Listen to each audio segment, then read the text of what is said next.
Hey guys, welcome back to another episode of Nottingham Forest here on FIFA 22. It's January transfer window time. It's also East Midlands derby time in the FA Cup as well, as we face Derby at home at the City Ground in the first game today. Probably going to split January into two.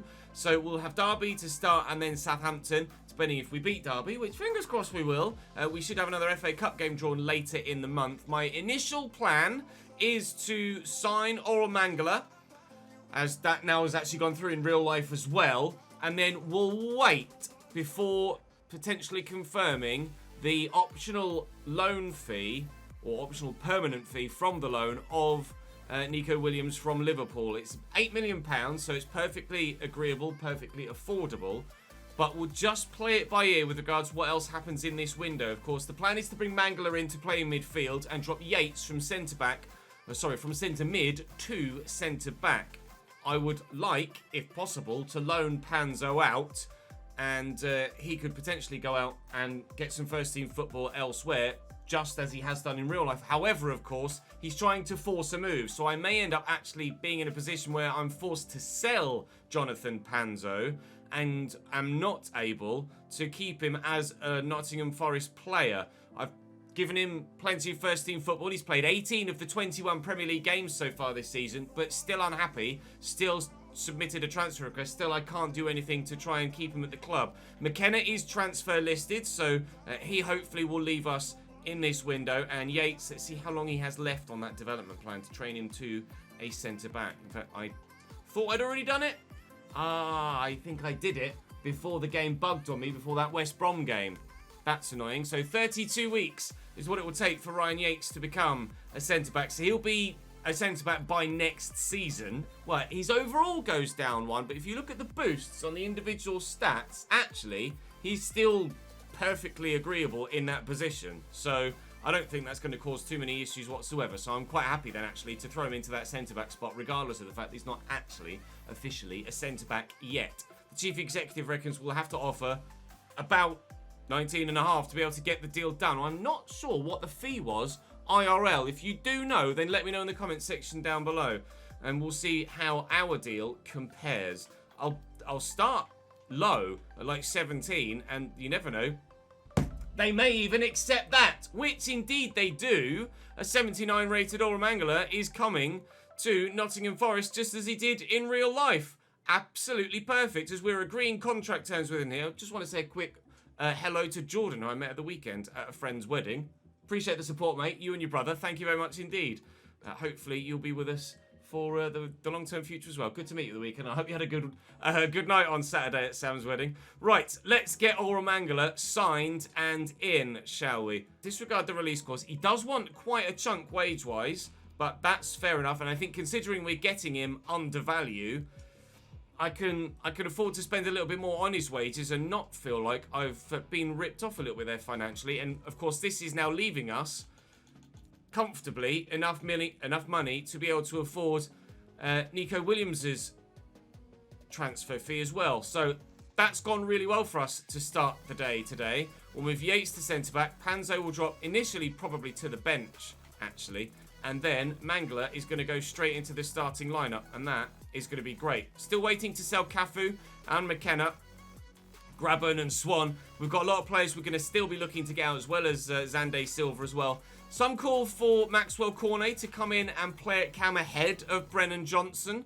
But at the minute, I'm still leaning towards Cornet being my bench go-to player. Because he's so versatile, it's actually almost working against him with regards to his own first-team ambitions, because he gives me so many options off the bench. So let's see how Mangala does on debut against Derby County, and then of course we'll try and keep up the winning run in the league as well. 5 wins in a row now in the Premier League, including 2 red card assisted wins over Liverpool and Chelsea too. We've flown up to 6th in the table. A couple of other teams had games in hand though. We could yet drop down to about 9th or 10th, but fingers crossed, we'll be fine.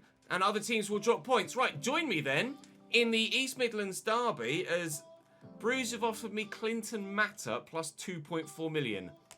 Not a chance, lads. Not a chance. Cafu still in the process of potentially agreeing contract terms elsewhere. An approach has been made for him from Besiktas.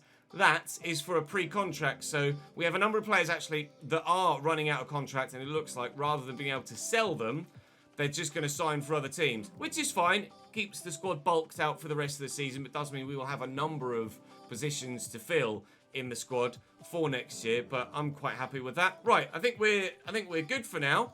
We'll wait and see what else happens in January, and I won't commit to signing the right back permanently yet, although obviously we do want to do that. But someone mentioned in the comment section actually that of course when you head into the new season, you have your new transfer budget, but all of the previous season's loans don't expire until you've advanced today. So I think we could go to next season, get the new budget, and then quickly sign Nico Williams permanently before he returns to Liverpool as we advance. So we might be able to wait until next year, which would allow us to spend the 8 million this year.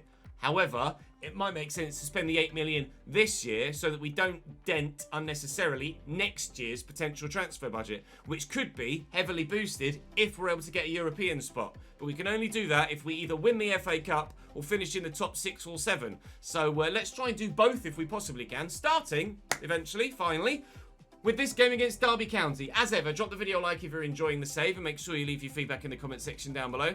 Ensure that you'll subscribe to the channel and you won't miss out on any more either. Right, Mangala's debut time. With the away fans tucked in the corner, they've brought with them Ryan Alsop in goal, Cornel McDonald at right back, Richard Stearman and Aaron Cashin at centre back, with Lee Buchanan on the left hand side. They're back 4-4-2-3 on for them, with Christian Bielik in midfield alongside Jean-Michel Seri. Ebisele on the right, Jason Knight on the left, Louis Sibley at cam, and Jack Stretton up top. That is not a very good team, is it? At all for Derby County, and they don't really have anything on the bench either. This should be a pretty one-sided tie in our favour. So, whilst we have the potential to qualify for Europe, and also a decent amount of squad depth for the level that we're at right now, we may as well try and go for a decent cup run at the moment. And if we can stand the chance of maybe doing something like a Palace and getting to the final, or remember when Hull City got to the FA Cup final as well, admittedly, both of them on those occasions lost that cup final, but still, if we can replicate their journey to get to the final and hopefully go one step further and win it, then I'd love to do that in this second season at Forest, and that would get the FA Cup done, dusted and ticked off in this save, meaning we could then concentrate solely on the league and Europe moving forward from there. And no better way to try and get your FA Cup run started than a win against your bitter rivals. And very nearly Awaniyi playing that around the corner to the run of Brennan Johnson. We could have had the chance to go 1-0 up early doors. It is Orel Mangala's Nottingham Forest debut. He'll make his Premier League debut, of course, in the next game against Southampton. Right-footed to play alongside Jacob Ramsey in midfield. I'm trying to just concentrate and close the gaps. The keeper didn't even bother. Derby County take a shock 1-0 lead, and they just play it around me. Trying to keep up with the passing, couldn't do it. Good tackle initially there, but it falls free to them, and then some good football. And the finish, to be fair, keeper wouldn't have got there even if he had dived. Top finish from Stretton up top. Right in the top corner. Well, that's a hill to climb, isn't it? Stretton out wide to Knight. Boos ringing out around the City ground currently. To be fair, probably deserve them at this stage. Half an hour in and not really threatened the Derby goal. Typical, isn't it? Play against a side that is absolutely nowhere near your level in quality on paper. And they pull out. Oh, I'm trying to get the change to the number 5. The player switching. Wow. I was trying to get the number 5 and it kept going to here, to here, to here, to here. Neither of those players were actually going to stand the chance of getting there. I needed to switch to the number 5 so I could then run at the ball. But I kept... Oh, God, that's so frustrating. Oh, he then eventually did get across the ball, but couldn't keep it out. Ebisele makes it 2-0 Derby. Right, I need a comeback of Brentford, Liverpool, Chelsea proportions here. 2-0 down. His first game of the season. Oh, no, actually, no, it's the FA Cup. It's, well, his first FA Cup involvement of the season. To be fair, I think Derby got promoted last year, so this is probably their first game in the FA Cup this year as well. Come on. please. Let's not throw this right away. Although Jacob Ramsey's thrown possession away rather poorly there. I've had barely any of the ball. Derby in the better team. Looking for Ramos. Spins nicely. Gonzalo Ramos on his left. Can't shoot. Tanganga. Looking for Nico Williams. Steps away. We're nearly at the hour mark now. And yet to have a chance in this second half. Will finds Taiwo. Out wide is Omar Richards. Found well. Cross into the middle. Oh, Gonzalo Ramos again with a good chance. Again on his left foot. And again, it's what, he was offside, was he? It was. Fair enough. Doesn't matter that it went wide then. An hour played. That's the only chance we created in the second half. Oni is there again. Back there to Brennan Johnson. Forward to Jacob Ramsey. And Ramos. Not a great finish. But in it goes. And game on it is. I really genuinely thought the keeper was just going to save that. He scuffed it with barely any shot power, but clearly the accuracy just enough to get it past the keeper. Nice ball by Brennan Johnson into him. Good movement as the defender came to try and get to me. And should the keeper have cut that out, or as he just wanted to sweep it? I think the keeper had to delay in diving because of the attempts of the defender to get there and had to wait until he had to potentially react to any deflection that came in. Right, that's 2-1. Game on again. Gonzalo Ramos' first goal in the FA Cup this season. Our first goal in the FA Cup this season. Hopefully, not the bloody last. Down to Sibley. Can't afford to concede a third, can we? Well in, Nico Williams. Well across to that Jacob Ramsey. Calling for it in the middle there was Brennan Johnson. Going down the right-hand side here. Nico Williams will drive into that space. Got Jacob Ramsey with me. Burst of acceleration. Some good footwork. Just need to find the right pass. There's Gonzalo Ramos. There's Taiwo. He's worked the space. Awini! Brilliant save by Allsop. Excellent stop by the goalkeeper. Taiwo very nearly burying it in the back of the net as he's coming off. Maxwell Cornet coming on for him now in the remaining 10 minutes of the game as we look to try. Oh, what a save! He's tipped onto the bar. Mangala. Cornet involved now. Gonzalo Ramos can't get away from the defender. Cashin with the interception. Also with two giant saves at the end of the game here. One to force the corner, one from the resulting corner. That was unbelievable to tip that onto the bar. Cornet looking for Ramos, who's in behind. And sorry, Mr. Allsop, you can't keep us out for long. 2-2, 4 minutes to go. Momentum in our favour. We could win this. Loose from Derby. One back by Forest. Oh, my God. No! What an interception. We could have won it. We really could have won it. They might still. They won't. And if I can get this forward quickly enough, maybe we'll have the chance. We won't. It's to be a replay against Derby County, but at half-time, at the hour mark, until the 67th minute, we were certain we were probably going to go out there. We've managed to save ourselves from the potential banana skin. Spurs winning, Newcastle winning, no other seemingly obvious shocks there. The FA Cup. You can do even better with training you as a centre-back anyway, Ryan, so don't worry, pal. Quite happy for you to continue on there. When is that game against Derby scheduled? It's now here, away. Oh, at the county ground. Right, okay, well, we'll play that and Southampton today. And we'll still get 3 games in. Pride Park, the destination. And Ryan Allsop in goal again for them. They're similar to the previous game. Although Bird is into the starting lineup and they've got Bobby Duncan up top at striker. I'm similar to the previous game, but I've made a couple of changes as well. Cornet's in. Basically, that 4 in the midfield there. Cornet, Vransk, O'Brien and Larea. All different. Other than that, we are as we were for the first game. Let's perform like we did in the final 30 minutes rather than the first 60, shall we? Bird will deliver. We'll get to that first with Taiwo, and it's a good clearance, but only as far as their second goal scorer from the first game, Ebosele. Bird looks for Ebosele again. He's burst through the gap between 2 men. Duncan will play the ball out to him. Maybe a 1-2. It is a 1-2. Something about Derby County has them playing incredible passing football. Pinpoint accuracy with the pass and then the finish again. And for the second game in a row, we are behind early doors against our rivals. O'Brien is there. I mean, that's naughty and late from the Derby man. The referee's going to come across and what is this? A yellow card, I think. Top pocket? Top pocket?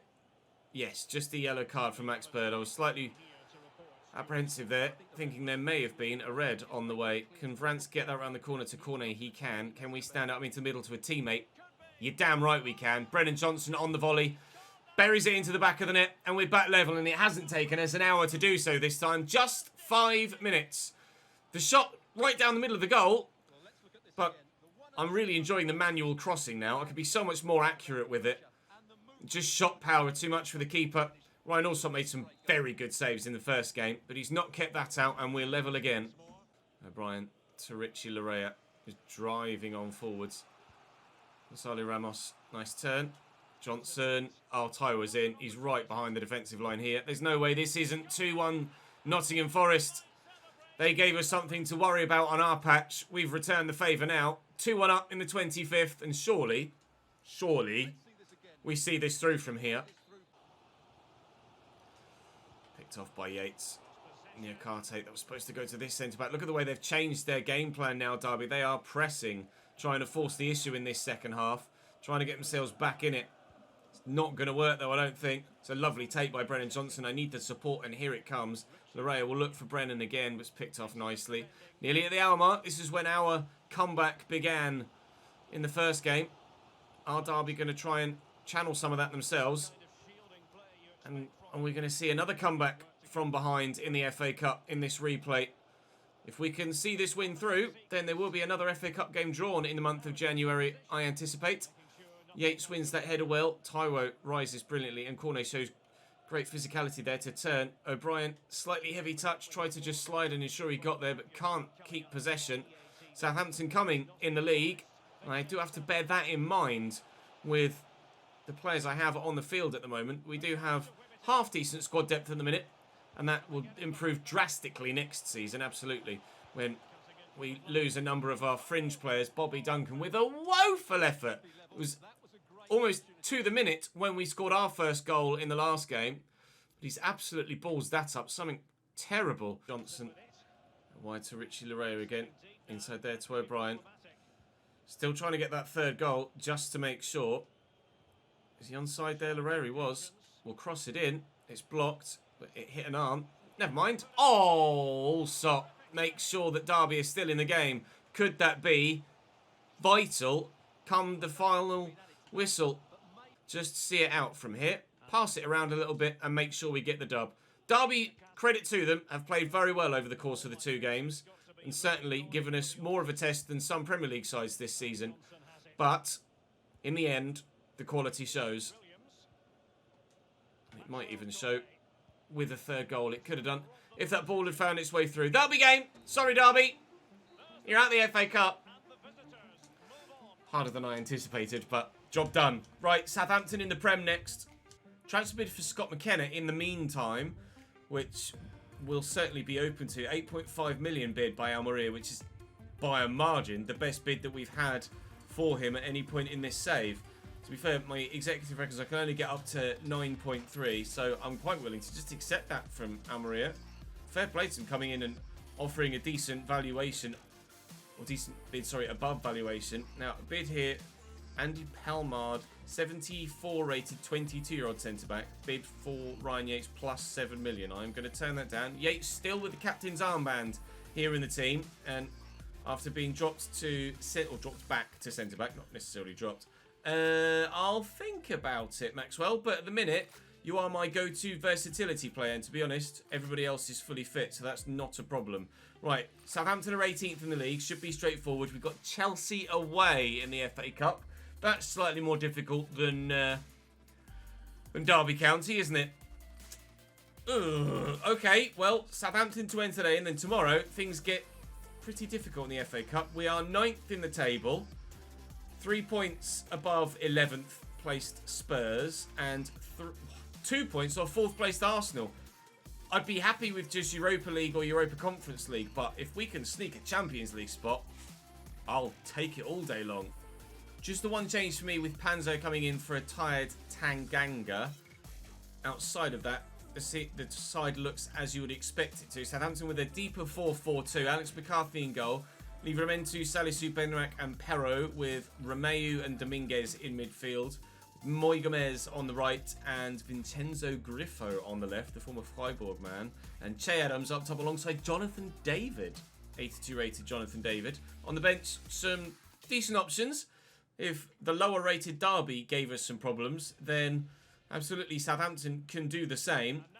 But in the Premier League, things tend to play a little bit different than cup competition, don't they? So, again, especially considering they're down in 18th and we're pushing for a European spot, we should be winning this. We're holding ourselves to high standards, despite the fact we've only really got one player over 80 rated outfield. So, we're definitely overperforming. Oh, Brennan Johnson pulls the finish out the bag. Unfortunately, the keeper is equal to it. Yeah, we're overperforming with the quality of players we have, the majority of which in the mid to late 70s. We've still got plenty of growth and room for improvement left in this Nottingham Forest side, and hopefully by the end of Season 3, the club will look significantly more competitive at the top end than it does right now. But here, in our current guys in Season 2, halfway through, we're still looking pretty decent for a solid Premier League campaign. And the FA Cup run is, for the time being, still there for us too. And I'll lift this. And it's not quite what I'm after, but their defender has ballsed it up. Alex McCarthy digs him out. Yellow card for Jonathan David there for a foul earlier on. We'll whip this in. Brennan Johnson delivers well. Gonzalo Ramos been winning headers quite well, actually, from corners recently. Panzo will knock that down. And Mangala on his right. No opening goal for him on his first Premier League game. It's on the run. Out wide there. Omar Richards will play it on the floor to Niakate. Short here is Brennan Johnson. Niakate again. I'll look all the way out wide for Brennan. For Brennan. I wasn't looking for Brennan. I was looking for Omar Richards. I found Gonzalo Ramos, who's buried it. Not the man I wanted, but certainly the man I'll take on the end of the chance. Managing to squeeze that home on his left foot. Actually, it's a very good finish. And it just opened up. You see, the right back there, Livramento, was obviously in his mind thinking, there's a bit of space out there for Omar Richards. I'm going to try and close him down and anticipate me playing the ball out wide, which is what I was intending on doing. It was well read by Livramento. He did read my intentions, but the ball ended up at Ramos's feet, who with a decent finish and his 12th goal in 22 games has fired us 1-0 in front on the South Coast. We lead, and they trail again, Southampton, and their relegation-threatened woes continue. Griffo given away, nicely intercepted by Mangala. I'm sure it's Mangala or Mongala. I've heard him called both over the course of his time on the field for me so far. Nico Williams, I'll try and play that short actually, and Awini will get that in there to Gonzalo Ramos. And Mongala out wide nicely to Omar Richards, who will deliver the ball in, and Brennan Johnson trying to replicate his finish against Derby on the volley first time from a cross out wide, but didn't quite reach him this time. Salisu will try to put the pressure on the Southampton line to force a mistake. I don't feel comfortable enough with just the one goal. I need clean sheets in home games for the board objective. At the minute, we're keeping one away from home. I'm running out of home games to actually get that objective at the moment. I think I need 7 and I've got 2 so far. And there aren't many more than 5 home games left this season. Niakate will just use the keeper. Just take our time, work it away. No second goal yet, but we're still relatively in control. Armstrong inside to Gineppo. 1 goal scoreline. Still not as confident as I might like to be. And in stoppage time, Southampton have a corner. Jonathan David taking it rather than being in the middle, potentially trying to be on the end of it. Salisu underneath it, but Niakate gets up, and that'll be game. Thank you, ref. Narrow margin of victory, but a win nonetheless. And those away travelling fans have actually come in quite good numbers down to Southampton. We'll see their side travel back north. Minimal chances in the game with all 3 points. Chelsea draw with Newcastle, which is good news for us. I think that might see us move up a little bit in the table. Indeed it does. Up to 7th. Level on points with Aston Villa in 6th and Burnley in 5th. And only a point behind Manchester United in 4th. And now Liverpool in 3rd. Although, as you can see, Wolves do have the opportunity to go to 38 with a game in hand. But other than that, other sides are just dropping points around us. We are well in the hunt for European football now. And keep working on your game, Maxwell. You're still in the squad, Joe. Oh, yeah, I brought you off the bench there, mate. And McKenna sold, confirmed as having left us now to go to Almeria. So the squad is getting slightly thinner. But we plan on making a number of signings next year of quality as well, especially if we're able to get that European spot. So still potentially something happening in the transfer window if we get a bid that we're not necessarily expecting. But for the time being, delighted with how things went today. Slightly concerned about the 2-2 draw against Derby, but we were able to see it through in the replay. And in the Premier League, 6 wins in a row now. Momentum very much building, and with West Brom and Brentford being the next 2 in the league, we might well be able to keep that run going yet further. And the Champions League looks like a possibility right now. It would be a long shot to keep the form going for the rest of the season, but who knows? Stranger things have happened, of course. That'll do for today, though. Thank you very much for watching. Drop the video a like if you've enjoyed. Make sure you subscribe to the channel so you don't miss out on more. I'm streaming right now as you see this over on Twitch. Link in the description down below. Come and join me. If not, I'll see you in the next episode tomorrow at the very least. Ta-ta.